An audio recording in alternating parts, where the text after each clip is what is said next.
오늘 이제 하나님의 말씀을 저희들이 무사람을 섬겨야 합니다 하는 그런 말씀의 제목을 가지고 오늘 생각해 보고자 합니다. 섬기는 자가 돼야 된다 하는 것은 우리 기독교인의 윤리의 대표적인 그런 지침이지요. 또 신앙의 성숙한 그러한 단계에 들어가기 위해서는 무사람을 섬기는 자가 돼야 되는 거예요. 섬기는 자는 자신의 욕망을 버릴 수 있는 사람이고, 또 세상의 명예나 인정, 또 인기에 매이지 않는 그런 사람이지요. 자신을 절제하고 겸손한 마음과 온유한 마음을 가지려고 애를 쓰는 그런 사람입니다. 또 어린아이와 같이 세상의 어떤 인간관계나 욕정에 사로잡히지 않는 그런 사람이다.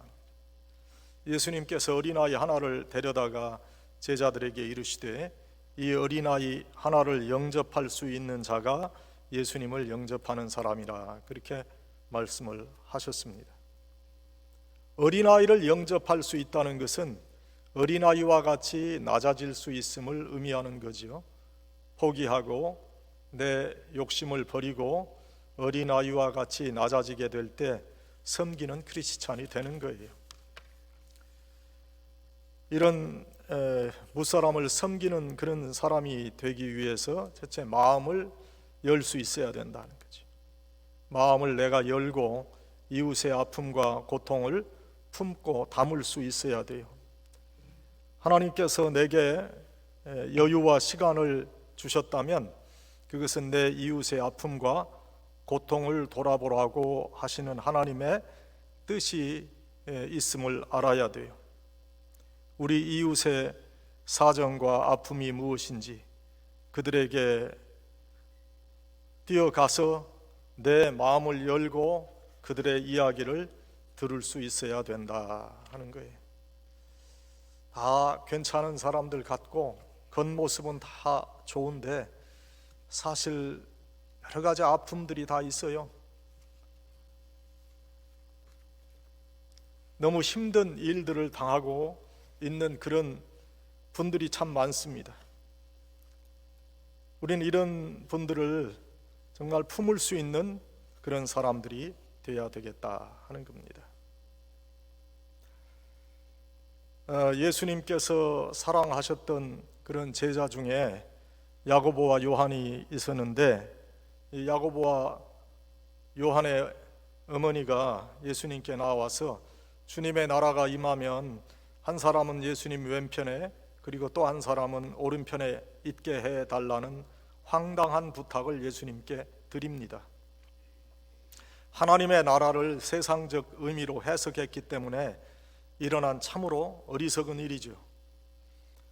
다른 제자들로부터 거센 비난을 받게 되고 무엇이 옳은가를 서로 변론하며 시끄러운 토론을 하고 있었는데, 그때 예수님께서 상황을 정리하시고 어린아이 하나를 안고 하늘나라의 으뜸이 되는 자는 무사람을 섬기는 자라, 그런 말씀을 주셨어요. 제자들은 주님의 영광을 세상의 제왕적인 권세를 가진 자의 영광과 동일한 것으로 오해를 했습니다. 3년의 세월 동안 예수님과 동행하면서 예수님의 하나님 나라의 선포와 또 치유와 회복의 사역을 보면서도 그것을 세상적인 사역으로 오해한 것이다. 하나님 나라의 확장과 복음에 대한 이해가 없었던 거지요. 예수님의 권세가 역설적인 영적 권세인 것을 이해하지 못했습니다. 하나님 나라에서는 섬기는 자가 으뜸이 되는 것이고 겸손한 자가 참된 권세자로 세워짐을 몰랐습니다. 그래서 예수님의 제자들 앞에서 예수님께 참으로 건방지고 교만한 부탁을 지금 하고 있습니다. 그때 예수님께서 분명히 하나님의 나라에서는 섬기는 종의 모습을 가진 자, 즉 어린아이와 같이 권세와 명예와 부를 탐하거나 가지지 않고 세상에 대한 욕심을 가지지 않은 자와 그와 같은 자를 영접하고 받을 수 있는 심령을 가진 자가 하늘나라에서 큰 자가 될 수 있다고 말씀을 하십니다. 우리도 진정한 예수의 사람으로 변화되기 위해서는 이러한 가치관의 변화를 꼭 경험해야 합니다. 예수 믿고 벼락 부자가 되고 권세를 가진 자로 세워지는 것이 아니라 때로는 어려움을 겪고 고난을 겪으면서도 하나님의 은혜를 깨닫고 낮아짐의 축복을 사모하는 자가 천국의 사람이 되어지는 거예요. 우리가 성숙한 신앙의 사람이 되기 위해서는 꼭 섬기는 자가 되어야 돼요. 섬기는 자는 욕망을 버릴 수 있는 자고 명예나 세상의 인정과 인기에 매이지 않는 자예요. 자신을 절제할 수 있는 자예요. 겸손한 마음과 온유한 마음을 가지려고 애쓰는 사람이, 어린아이와 같이 세상의 인간관계나 욕정에 사로잡히지 않는 자예요. 예수님께서 어린아이 하나를 데려다가 제자들에게 이르시되 어린아이 하나를 영접할 수 있는 자가 예수님을 영접하는 사람이라고 말씀하십니다. 어린아이를 영접할 수 있다는 것은 어린아이와 같이 낮아질 수 있음을 의미하는 거지요. 포기하고 내 욕심 버리고 어린아이와 같이 낮아지게 될 때 섬기는 크리스찬이 될 수 있는 거예요. 섬기는 자가 아니라 섬김을 받는 자가 되고 싶은 욕망, 우리 모두가 다 공통적으로 소유하고 있는 마음이에요. 우리가 인정받고 싶어하는 마음, 그게 섬김을 받고자 하는 마음이에요. 주위의 사람들보다 내가 더 잘할 수 있다는 마음도 섬김을 받고자 하는 마음이에요. 자신의 지위를 유지하기 위해서 남을 속이고 모함하고 모의하고 협잡하고 결국에 제거하고자 하는 마음도 섬김을 받고자 하는 마음에서 비롯되는 거예요. 또 자신의 이득을 위해서 비인간적이고 비윤리적인 행동도 서슴지 않는 그러한 일련의 행동도 바로 섬김을 받고자 하는 마음에서 나오는 거예요.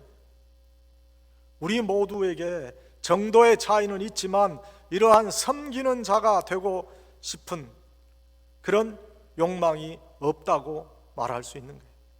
섬김을 받고자 하는 그런 마음은 있는데 섬기는 사람이 되고자 하는 마음은 없어요. 그런데 예수님은 섬기는 자의 삶을 말씀하십니다. 섬기는 자의 생활은 이웃을 지배하고 다스리고 명령하고 차지하는 것이 아니라 오히려 이웃을 도와주고 받들어주고 높여주는 그런 삶인 것을 말씀해 주십니다. 상대방을 굴복시키고 호령하고 부리는 것이 성공하는 것이고 큰 자가 되는 것으로 생각했는데 전혀 다른 역설적인 삶의 질서를 따르고 섬기는 자가 진정한 의미의 성공자라 하는 거예요.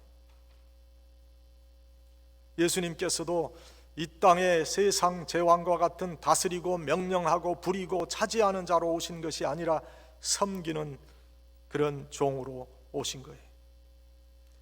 예수님의 섬김은 말이 아니었고 이론도 아니었고 철학도 아니었어요.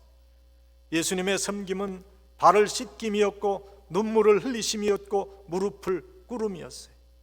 십자가에 자신의 몸을 찢으며 피 흘려 주심이었어요. 긍휼의 마음을 나누신 것이었어요.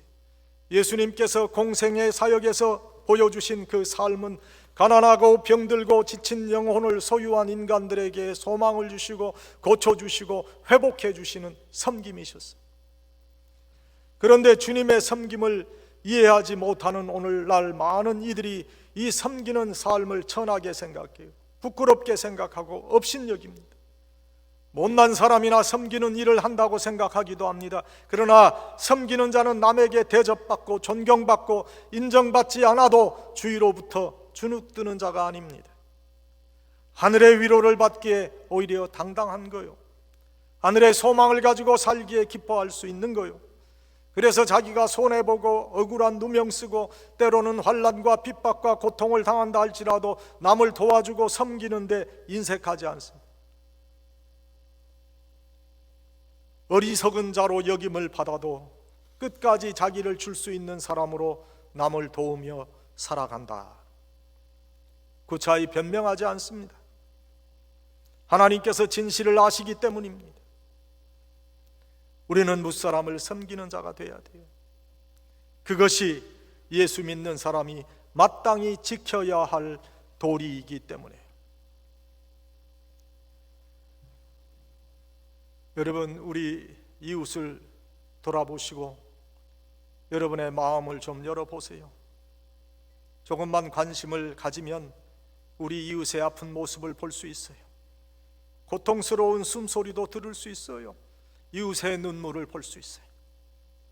실수와 죄로 고통을 겪는 자도 있고, 자녀들과의 갈등으로 속이 새카맣게 타들어간 이웃도 있어요. 부부간의 갈등으로 심각한 위기에 봉착한 이들이 우리 주위에 얼마나 많은지 몰라요. 먹고 살기에 지쳐서 눈물샘이 말라버린 우리 이웃도 많이 있어요. 사랑하는 이를 잃고 그리움에 하얗게 밤을 지새우는 이들도 있습니다. 모든 것을 다 잃고 살아갈 의미를 찾지 못하는 이들에게 여러분의 마음을 열어야 돼요. 그들을 품어보세요. 누구나 인생의 평안과 행복을 원하지만 누구나 인생의 평안과 행복을 다 누리며 살지 못하는 것이 바로 우리의 세상입니다. 우리가 우리 이웃의 아픔을 다 이해하고 품을 수 없지만, 그러나 예수님의 가르침을 실천하고자 하면 섬기는 자의 모습을 통해서 우리의 이웃을 위로할 수 있는 거예요. 고통 속에서 괴로워하는 우리 이웃에게 마음을 열 수 있어야 돼요. 마음을 열고 이웃의 아픔과 고통을 품고 나누세요. 하나님께서 나에게 조그마한 여유와 시간을 허락하셨다면 바로 내 이웃의 아픔과 고통을 돌아보라는 하나님의 특별한 뜻이 있기 때문이 아니겠어요? 이웃의 사정과 아픔이 무엇인지 그들의 이야기를 들어봐야 돼요.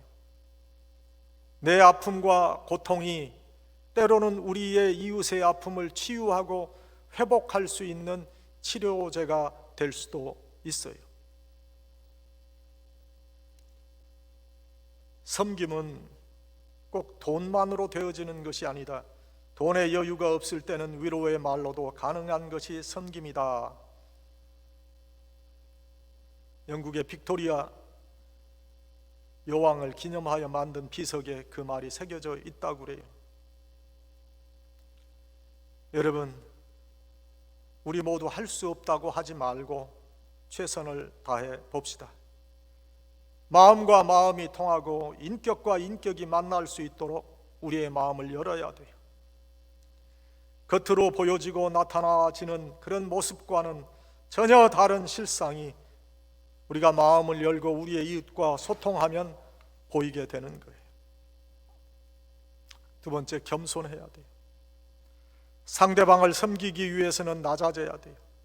낮아질 수 있는 겸손의 성품을 가져야만 크리스찬의 인격이 움직이는 거예요. 말과 행동의 겸손한 모습이 구체적으로 나타나야 돼요. 겸손한 채 하는 것은 위장된 교만과 다를 것이 없어요.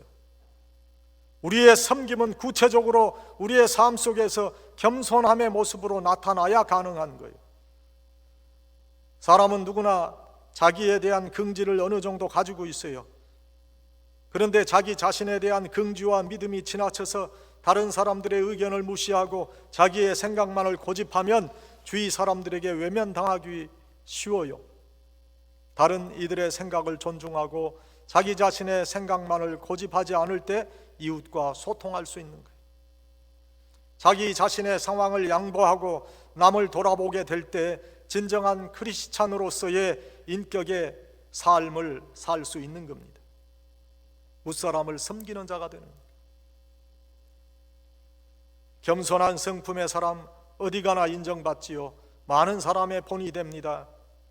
겸손함은 다른 사람을 높여주는 마음, 자기를 내세우고 자랑하지 않아요. 겸손함을 가진 분들은 존경을 받습니다. 그러나 교만한 사람들은 많은 사람들이 피하는 거요. 가까이 하고 싶어 하지 않아요. 교만한 사람 앞에서는 직접 말하지 않아도 돌아서면 욕하는 거예요. 교만한 사람이 권력의 자리에서 내려오면 사람들은 절대로 만나고 싶어 하지 않습니다. 하지만 겸손해서 본이 되는 사람은 그 사람이 죽을 때까지 무사람들이 찾아옵니다. 다른 사람들이 존경하고 따를 수 있는 그 힘은 수직적이고 명령적인 제도의 힘에서 오는 것이 아니, 명령하고 지시하면 제도 속에서 어쩔 수 없이 따르는 것 같지만 실질적인 따름과 순종은 이루어지지 않는 거예요. 겸손함의 태도만큼 남을 감화할 수 있는 것은 없어.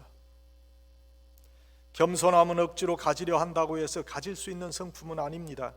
그러나 꾸준한 성품 훈련을 통해서 얻을 수 있는 크리스찬의 덕입니다. 우리 예수님께서 위대하신 것은 우리를 위해 가장 낮은 곳으로 임하셨기 때문이지요. 천하고 낮은 곳까지 내려오셨어요. 그리고 세상 사람들이 가장 부끄러워하는 십자가의 형벌을 당하셨어요. 빌립보서 2장 8절에 보면 사람의 모양으로 나타나셨음에 자기를 낮추시고 죽기까지 복종하셨으니 곧 십자가에 죽으심이라. 밑바닥까지 낮아지셨어요. 우리의 성품은 낮아질수록 아름다워지는 거예요. 일반적으로 우리는 다른 사람보다 높아져야 좋아합니다. 높은 사람과 가까이 하는 것을 즐깁니다. 높은 사람 뒤에 서기를 좋아합니다. 그러나 그러한 모습은 하나님께서 원하시는 모습이 아닙니다. 겸손한 사람은 결국에 하나님께서 높여주시는 은혜를 얻게 됩니다. 교만한 사람은 성공하는 것 같아도 그 교만 때문에 결국에 부끄러움을 당하게 되는 거예요. 겸손하게 자기를 낮출 수 있는 그 사람, 천천히 인정받고 마지막에 존경받는 승리자가 되는 거예요. 사람의 인품은 낮아지고 겸손할 때 아름다운 모습으로 나타나요. 여러분, 겸손함의 성품을 이루기 위해서 노력해야 돼요. 겸손함은 비굴함과 구별되지요.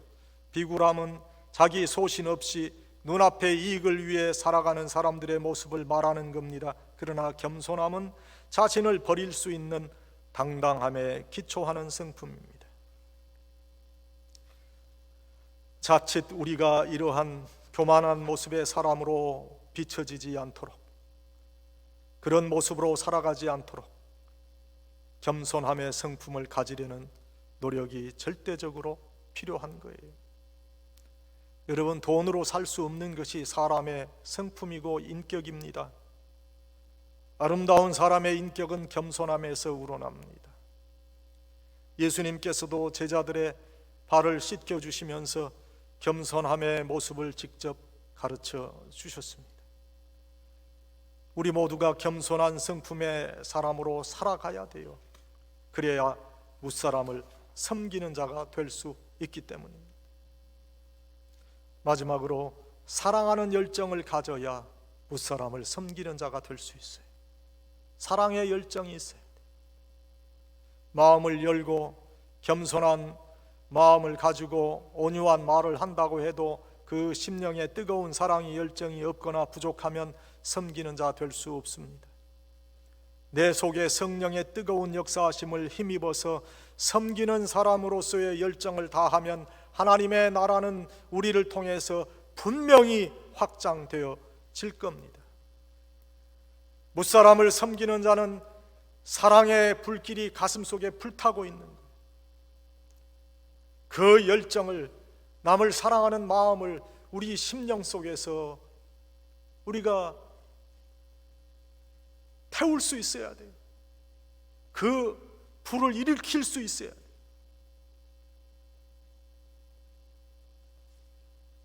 지금부터 약 130년 전 남북전쟁에서 두 팔을 상실한 어떤 상위 군인이 있었는데, 그는 나룻배를 운행하면서 어렵게 생계를 이어가고 있었어요. 두 팔이 없어서 팔로 노를 저을 수가 없었어요. 그 대신에 그는 나룻배에다 발로 배를 움직일 수 있는 그런 페달을 부착했어요. 그 나룻배를 운행하고 있었어요. 이렇게 발로 페달을 돌려서 배를 움직이는 뱃사공을 쳐다보면서 사랑의 열정을 가슴에 품은 자가 있었어요. 그 사람은 전기선을 발명한 로버트 풀턴입니다.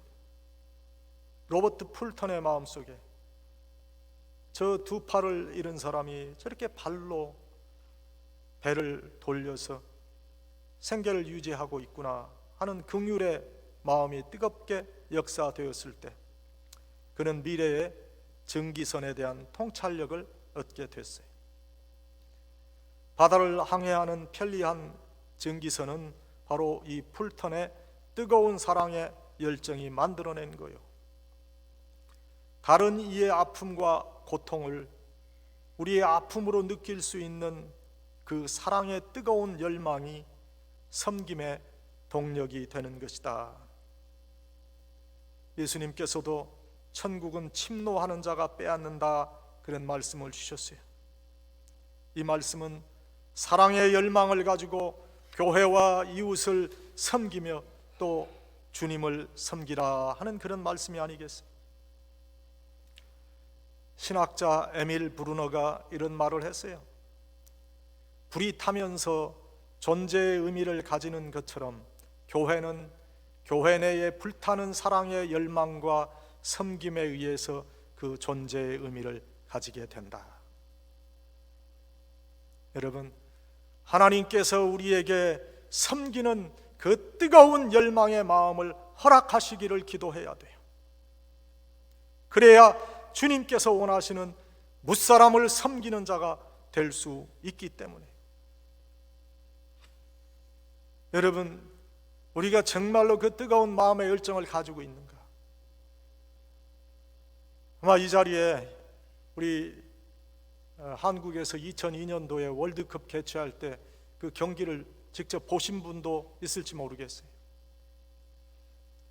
저도 그때 대형 TV 앞에서 우리 조국을 열심히 응원했어요. 그때 그 감격을 지금도 저희는 기억해요. 온 나라가 하나가 돼서 대한민국을 외치고 정말 뜨거운 조국애를 마음에 가지지 않았어요? 그런데 우리가 그런 마음을 주님을 사랑하는 사람으로서 주님의 교회에서 또는 우리의 신앙 공동체에서 그렇게 나타내 본 적이 있느냐?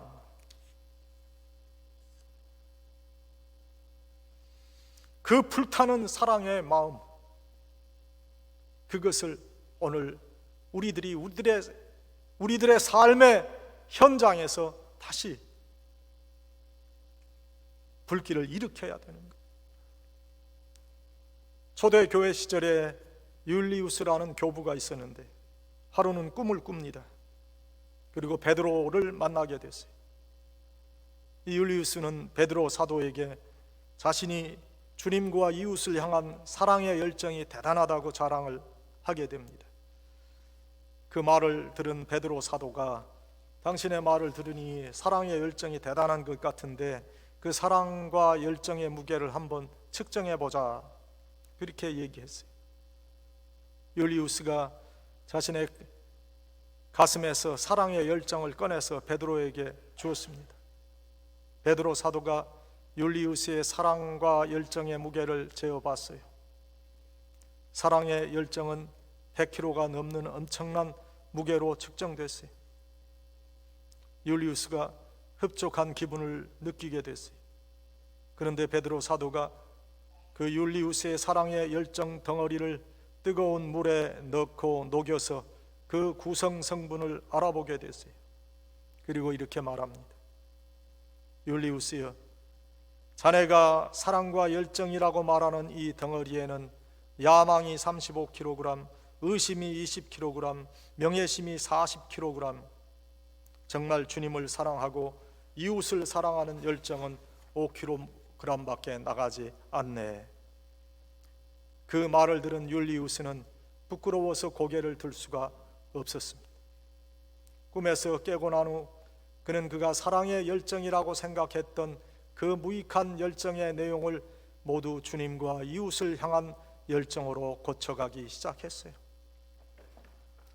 그리고 결국에 모든 사람으로부터 주님과 이웃을 향한 사랑의 사도라 이렇게 불리게 됐어요.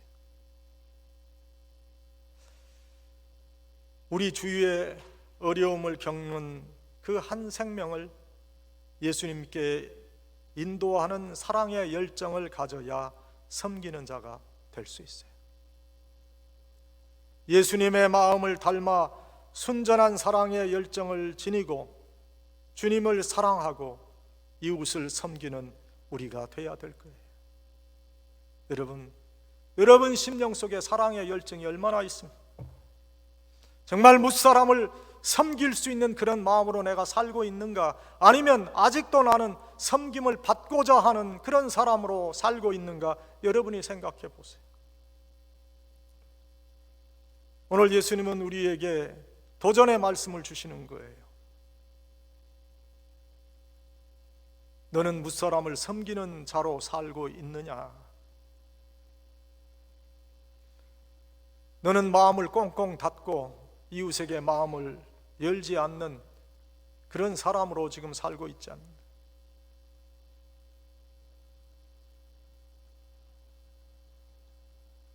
너는 어떠한 마음을 가지고 나를 섬기고 있느냐? 하나님께서 원하시는 그런 섬김의 사람으로 살아가고 있는지, 아니면 아직도 내 자신의 자아에 집착해서 내가 중심이 되는 교만한 삶을 살고 있지는 않는지, 주님을 사랑한다고 하면서도 전혀 주님과 이웃을 향한 사랑의 열정을 가지고 있지 않는지, 여러분이 한번 여러분 자신을 생각해 보시기 바랍니다. 우리는 예수님을 믿는 사람이요 영원한 생명을 예수님께로부터 부여받은 사람들입니다. 그래서 예수님을 닮은 사람들이 꼭 되어야 됩니다. 구원받은 사람으로서의 귀한 모습을 우리가 보여야 됩니다. 무사람을 섬기는 자가 되어야 돼. 어떤 특정한 사람을 섬기는 것이 아닙니다. 예수님께서는 무사람을 섬기라고 그랬어요. 모든 사람을 섬기라고 그랬어요. 오늘 이 귀한 말씀을 여러분의 가슴에 잘 간직하시고 이 말씀에 응답해서 정말 모든 사람을, 많은 사람을 섬기는 귀한 섬김의 종들이 다 되시기를 간절히 축원합니다. 아버지 하나님, 오늘 주님의 귀한 말씀을 듣습니다. 무사람을 섬겨야 한다 말씀해 주셨는데 저희는 오히려 섬김을 받으려 하고 저희의 삶에 있어서는 섬기는 모습은 전혀 없고 섬김을 받으려 하는 그런 마음으로 살고 있지는 않는지요. 아버지 하나님, 저희의 마음을 열게 하시고 또 겸손한 삶이 저희의 삶에서 이루어지게 해 주시옵소서. 뜨거운 사랑의 열정이 저희의 심령에 용솟음 칠 수 있도록 은총을 베풀어 주시고 그것이 저희의 기도가 되게 해 주시옵소서. 무사람을 섬기는 자로 만들어 가실 줄 믿고 감사드리며 예수님의 이름으로 기도하옵나이다.